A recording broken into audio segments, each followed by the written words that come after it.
जय Hind defence lovers. आज की टॉप हेडलाइंस कुछ इस प्रकार है। भारत के सोलर पावर्ड यूएवी ने प्राप्त किया एक नया माइलस्टोन। इंडियन नेवी के MiG-29 के फाइटर को हाइड्रोलिक फेलियर के कारण करनी पड़ी इमरजेंसी लैंडिंग। तेजस मार्क 2 होगा मार्च 2026 में रोल आउट। इंडोनेशिया और भारत ब्रह्मोस की डील फाइनल करने के बेहद करीब। और इसरो के मंगलयान 2 मिशन में रोबोटिक कार और हेलीकॉप्टर्स जैसी अत्याधुनिक टेक्नोलॉजीज भी रहेंगी शामिल।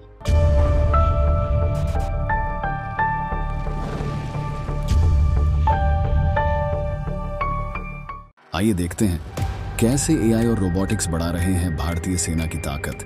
कैसा होगा युद्ध का नया चेहरा। Witness the revolution only on the defence squad super app. Download now. Bengaluru based startup जिसका नाम है new space research and technologies, तो इनके द्वारा विकसित किए जा रहे high altitude pseudo satellite platform ने एक और नए माइलस्टोन को प्राप्त किया है। और वो माइलस्टोन यह है कि अपनी उड़ान परीक्षणों के हिस्से के तौर पर एनआरटी के हैप्स प्लेटफॉर्म ने 26,000 फीट की ऊंचाई पर 27 घंटों तक लगातार उड़ान भर के एक नया बेंचमार्क बनाया है। और भारत में डिजाइन और डेवलप किए गए किसी भी यूएवी के लिए यह अभी तक का सबसे बड़ा एंड्योरेंस रिकॉर्ड है। बाकी जिन्हें नहीं पता उन्हें बता दें कि जो ये हाई एल्टीट्यूड स्यूडो सैटेलाइट है ये एक तरह का सोलर पावर्ड यूएवी होने वाला है। और एक सर्वेलेंस सिस्टम के मामले में ये मुख्य रूप से सैटेलाइट्स और यूएवीज के बीच के गैप को फिल करेगा।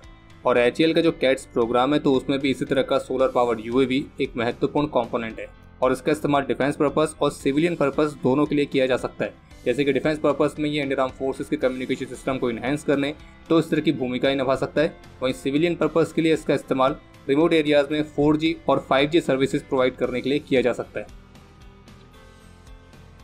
कल शुक्रवार को इंडियन नेवी के MiG-29 के फाइटर जेट को एक इमरजेंसी लैंडिंग कंडक्ट करनी पड़ी थी और जिस वजह से दावोली में गोवा इंटरनेशनल एयरपोर्ट में फ्लाइट ऑपरेशंस प्रभावित हुए थे। इस मामले पर टाइम्स ऑफ इंडिया की तरफ से जारी रिपोर्ट के मुताबिक कल INS हंसा में लैंडिंग के समय इंडियन नेवी के फ्रंटलाइन फाइटर MiG-29K को हाइड्रोलिक स्नैक को एक्सपीरियंस करना पड़ा था। और इस वजह से फाइटर जेट दावोली में गोवा इंटरनेशनल एयरपोर्ट के रनवे में सेंट्रल लाइन लाइटनिंग से टकरा गया था। और इसी वजह से जो रनवे था वो बाकी की फ्लाइट ऑपरेशंस के लिए इनऑपरेशनल हो गया। हालांकि अच्छी बात यह है कि हाइड्रोलिक फेलियर के बावजूद जो MiG-29K है वो सेफली लैंड होने में कामयाब रहा और रनवे पर केवल रनवे लाइट्स को ही नुकसान पहुंचा है। बाकी फाइटर जेट या रनवे को कोई बड़ा नुकसान नहीं पहुंचा है।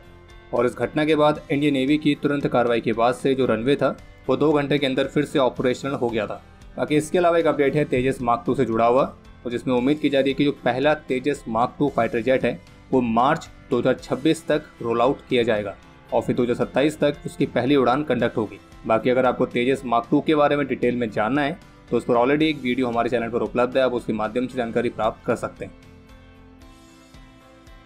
आज 18 मई को इंडियन एयरफोर्स के स्पेशल फोर्सेज गरुड़ कमांडोज की ट्रेनिंग को सफलतापूर्वक कंप्लीट करने के तौर पर आज गरुड़ रेजिमेंटल ट्रेनिंग सेंटर में मरून बैरे सेरेमोनियल परेड को आयोजित किया गया था। और इस परेड के रिव्यू ऑफिसर के तौर पर एयर मार्शल PK वोहरा मौजूद थे और उन्होंने सभी गरुड़ कमांडोज को उनकी ट्रेनिंग सफलतापूर्वक कंप्लीट करने के लिए बधाई दी और साथ ही साथ बदलते हुए सिक्योरिटी सिनेरियो में स्पेशल फोर्सेस की जो स्किल्स हैं उसकी इंपॉर्टेंस के बारे में भी बात की गई है। बाकी सफलतापूर्वक ट्रेनिंग कंप्लीट करने वाले सभी गरुड़ ट्रेनीज को उनके द्वारा मरून बैरे, गरुड़ प्रोफिशिएंसी बैज और स्पेशल फोर्सेस के टैब्स प्रेजेंट किए गए थे। और जो बेस्ट ऑलराउंडर ट्रॉफी है वो मिली है फ्लाइट लेफ्टिनेंट शाश्वत राणा को। बाकी सेरेमनी के हिस्से के तौर पर गरुड़ कमांडोज ने combat firing skill, hostage rescue, firing drill, assault explosives, obstacle crossing drill, wall climbing, slithering, rappelling और मिलिट्री मार्शल आर्ट्स तो इनको भी डेमोन्स्ट्रेट किया था। और बाकी अगर आप भी गरुड़ स्पेशल फोर्सेस के फैन हैं तो squadron.in पे जाके गरुड़ कमांडो से इंस्पायर्ड इस स्पेशल डिजाइन को चेकआउट करना ना भूलें और जिसमें आप विजय कूपन कोड का इस्तेमाल करके स्पेशल डिस्काउंट भी प्राप्त कर सकते हैं। लेटेस्ट रिपोर्ट्स के मुताबिक भारत और इंडोनेशिया ब्रह्मोस मिसाइल की डील को फाइनल करने के बेहद ही करीब हैं और इसके लिए इस महीने की शुरुआत में इंडोनेशियन डिफेंस मिनिस्ट्री के सेक्रेटरी जनरल ने ब्रह्मोस एरोस्पेस के प्रमुख के साथ एक मीटिंग भी कंडक्ट करी थी। और वैसे भी ब्रह्मोस में इंडोनेशिया की दिलचस्पी को लेकर कई सारी रिपोर्ट्स बहुत पहले से ही देखने को मिल रही है और एक्सपर्ट्स का मानना है कि भारत की जो ब्रह्मोस मिसाइल है वो इंडोनेशियन नेवी की एंटी शिप मिसाइल्स वाली रिक्वायरमेंट को फुलफिल करने के लिए सबसे ज़्यादा सुटेबल है। बाकी इंडोनेशिया के साथ ब्रह्मोस वाली डील में ट्रांसफर ऑफ टेक्नोलॉजी वाले पॉइंट्स भी डिस्कस हुए हैं। हालांकि ऑफिशियली अभी ये कंफर्म नहीं हुआ है कि ब्रह्मोस वाली डील में इंडोनेशिया को ट्रांसफर ऑफ टेक्नोलॉजी वाला बेनिफिट मिलेगा या नहीं। बाकी इसके अलावा एक अपडेट यह है जिसमें ऑफिशियल्स के हवाले से बताया गया कि भारतीय स्पेस एजेंसी इसरो का जो दूसरा मार्स मिशन है जिसका नाम रखा गया है मंगलयान 2, तो इस बार इस मिशन में कुछ और एडवांस टेक्नोलॉजीज देखने को मिलेंगी जिसमें अत्याधुनिक रोवर, एक रिले मार्स ऑर्बिटर, अत्याधुनिक हेलीकॉप्टर, एक सुपरसोनिक पैराशूट और कुछ इनोवेटिव स्काई क्रेन। तो ये भी इसका हिस्सा रहने वाले हैं। जो स्काई क्रेन है वो रोवर को कैरी करेगी, जिसे LV-M3 रॉकेट से लॉन्च किया जाएगा। वहीं जो मार्स रिले ऑर्बिटर है उसे PSLV से लॉन्च किया जाएगा। और इस मिशन के साथ इसरो का प्रमुख उद्देश्य रहेगा दुनिया के उन चुनिंदा देशों के लिस्ट में शामिल होना जिन्होंने सफलतापूर्वक मार्स के सरफेस पर स्पेसक्राफ्ट को लैंड कराया है। बाकी इस मंगलयान 2 को 2031 में लॉन्च करने के लिए शेड्यूल किया गया। अरुणाचल प्रदेश के governor lieutenant general KT Patnaik ji का मानना है कि भारत को चीन के लिए बॉर्डर एग्रीमेंट्स और प्रोटोकॉल के एक नए सेट की आवश्यकता है जिसे स्पष्टता के साथ लागू किया जा सके और हमारे सिविलाइजेशन काउंटर क्लेम्स के साथ चीन की डायनेस्टिक क्लेम्स यानी कि वंशवादी दावों को खारिज करने के लिए तर्क भी तैयार किया जा सके।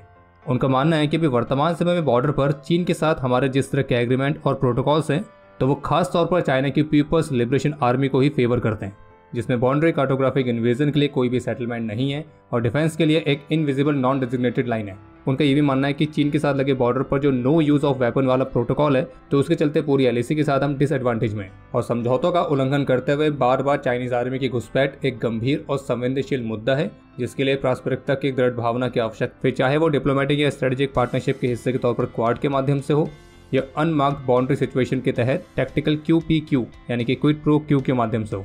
और उनका मानना है कि अब ये समय है कि भारतीय विदेश मंत्रालय और भारतीय रक्षा मंत्रालय को चीन के साथ नए तरह के एग्रीमेंट्स में एंटर होना चाहिए, क्योंकि LAC पर अभी जिस तरह के एग्रीमेंट्स हैं तो उन्हीं के चलते अभी हमारी फोर्सेस एक ऐसी लाइन को गार्ड कर रही है जो कि दिखाई नहीं देती।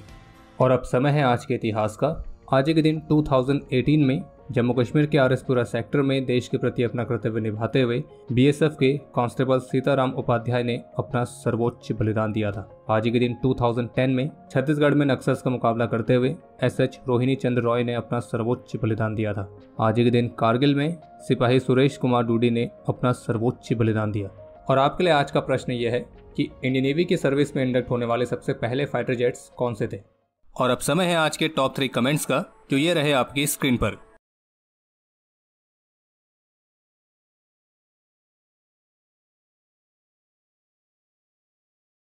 तो हमारे आज के इस एपिसोड के लिए इतना ही। उम्मीद है आपको एपिसोड पसंद आया होगा। पसंद आया तो वीडियो को लाइक जरूर करें। कोई भी सुझाव या सवाल हो तो उसके लिए कमेंट सेक्शन ओपन है। और अगर आपने अभी तक डिफेंस स्कॉट की सुपर ऐप को डाउनलोड नहीं किया है तो आज ही डाउनलोड करें और एक्सप्लोर करें डिफेंस की दुनिया को एक अलग तरह से। बाकी जल्द ही मिलेंगे नए एपिसोड के साथ। तब तक के लिए जय हिंद, जय भारत।